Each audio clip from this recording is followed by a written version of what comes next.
ఆంజనేయం ప్రసన్నాంజనేయం ప్రభాదివ్యకాయం ప్రకీర్తిప్రదాయం. అది రామాయణ మహాయుద్ధం భీకరంగా సాగుతున్న తరుణం.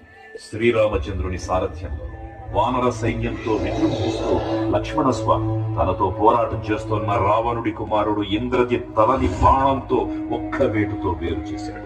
ఇంద్రజిత్ మరణ వార్త విన్న రావణుడు ఆవేశంతో ఊగిపోయాడు. ప్రతీకారం కోసం పాతాళలోకాధిపతి తన సోదరుడు రావణుడి సహకారం కోరాడు. పాలిని కంపించి వీక్షించి కిష్కింధకే తెంచి బ్రహ్మాండమైనట్టి ఆ శక్తిని వైచి ఆ లక్ష్మణం నూతనం దింపగాన సీతామహాదేవిని తెచ్చి శ్రీరామునిచ్చి అంతన్నయోధ్యాపురించొచ్చి పట్టాభిషేకంబు సంరంభమయ్యున్నా.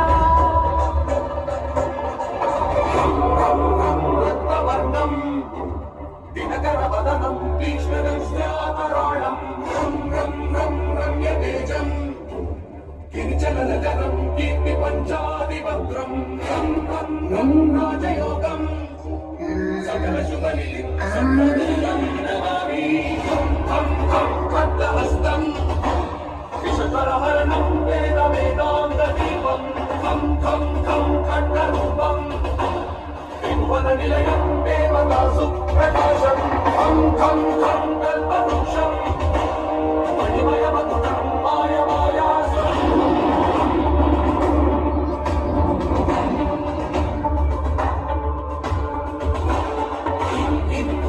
ఇంద్రవంద్యం జలనిధి కలనం సౌమ్య సామ్రాజ్యం